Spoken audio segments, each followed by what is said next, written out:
এই মুহূর্তে আমরা সরাসরি যোগাযোগ করতে পেরেছি আমাদের নিজস্ব সংবাদদাতা এমবিএস নিউজের ফৈজুল শেখের সঙ্গে। ফৈজুল, এই মুহূর্তে কানলা পৌরসভার 14 নম্বর ওয়ার্ডে যে বিধ্বংসী আগুন লেগেছে, কি জানতে পারছো একটু দর্শকদের জানা। হ্যাঁ, এই মুহূর্তে আমি যেটা জানতে পারছি, কানলা মিউনিসিপ্যালিটি এলাকার 14 নম্বর ওয়ার্ড, 14 নম্বর ওয়ার্ডে একটা বাড়িতে বিধ্বংসী আগুন, দাও দাও করে জ্বলছে আগুন। ইতিমধ্যে সেই ছবি আপনারা সরাসরি দেখছেন।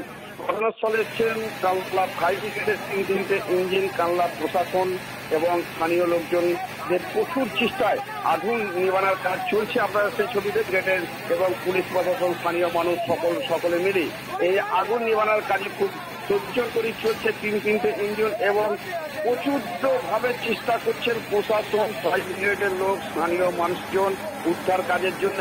এখনো পর্যন্ত আমরা হতাহতের কোনো খবর পাচ্ছি না। এই মুহূর্তে চলছে উদ্ধার কাজ। আমরা সেই ছবি দেখাচ্ছি এমবিএস নিউজের মাধ্যমে।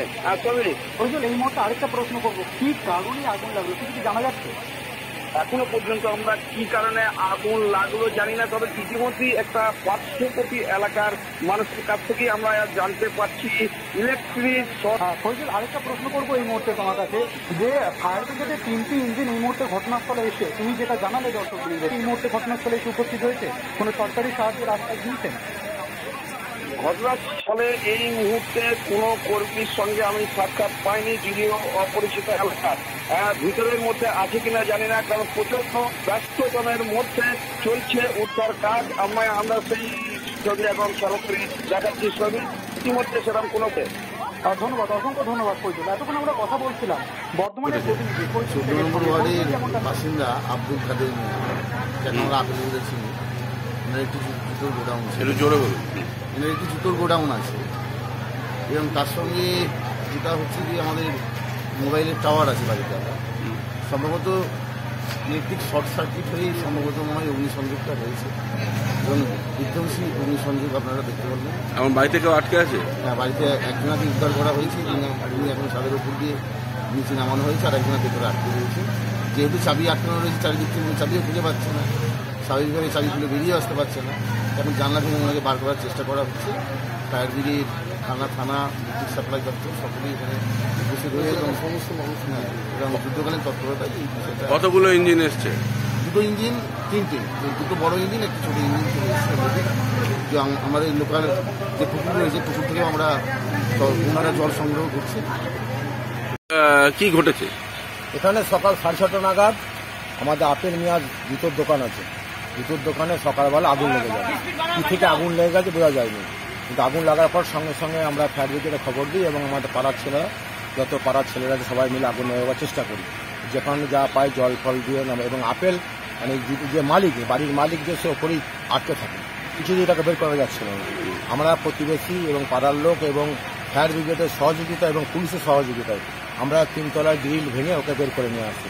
আপাতত এখন ফায়ার ব্রিগেড জল দিয়ে নেবাবার চেষ্টা করছে, কিন্তু আগুন একদম 1 তলা থেকে 4 তলা পর্যন্ত আছে। জুতোর দোকান আছে, চামড়া যেটা আরও চামড়ার টিকবোটে আগুন আরও বেশি করে ধরে গেছে। দমকল কখন এসেছিল? দমকল এসেছিল আমরা খবর দেওয়ার 8 ঘন্টা 15-20 মিনিটের মধ্যে আর দমকল চলে এসেছিল। 6:30 নাগাদ? 6:30 নাগাদ। আগুনটা ঠিক কখন লাগে? আগুনটা কখন লাগে ঠিক বলে যখন দেখতে পাই আমাদের খবর দেয়, আমরা সঙ্গে সঙ্গে আসি। ভেতরে কে কে ছিল? ভেতরে ছিল এই বাড়ির মালিক, আপেল মিয়া ছিল, আর স্ত্রী ছিল, স্ত্রী নিয়ে বেরিয়ে এসেছিল, কিন্তু আপেল ওপরে ছিল, একদম 3 তলা বেরোতে পারিনি। মানে ওই ওপর থেকে আমরা ঘন্টা 1.5 বাদে ওকে বের করি আমি, এবং একদম 1 তলা থেকে 3 তলা পর্যন্ত পুরোটাই আগুন। এখন আগুন কেরম পজিশন? আগুন এখনো 50% আগুন ভেতরে ধরে আছে এবং বাড়ছে আগুন। হ্যাঁ, ফায়ার ব্রিগেডের 2টো গাড়ি আছে, কিন্তু 2টো গাড়িতে মনে হবে না, আরও গাড়ি আমরা চেষ্টা করছি। কানলা পৌরসভার 14 নম্বর ওয়ার্ডে বিধ্বংসী আগুন। এই মুহূর্তে আপনারা সেই ছবি দেখছেন সরাসরি এমবিএস নিউজের পর্দায়। এই মুহূর্তে কানলা পৌরসভার 14 নম্বর ওয়ার্ডের একটি এলাকায় সেখানে কিন্তু বিধ্বংসী অগ্নিকাণ্ডের ঘটনা ঘটেছে। এই মুহূর্তে সেখানে 3টি ইঞ্জিন অর্থাৎ দমকলের 3টি ইঞ্জিন এসে উপস্থিত হয়েছে এবং আগুন নেভানোর কাজে জোর কদমে হাত লাগিয়েছেন স্থানীয় মানুষজন এবং সরকারি প্রতিনিধিরা এই মুহূর্তে এসে উপস্থিত না হলেও এখনও পর্যন্ত পরবর্তী পর্যায়ে সেটা তারা এসে উপস্থিত হয় কিনা সেটা এখন দেখার বিষয়, কারণ সেখানে কিন্তু অনেক মানুষ আটকে রয়েছেন।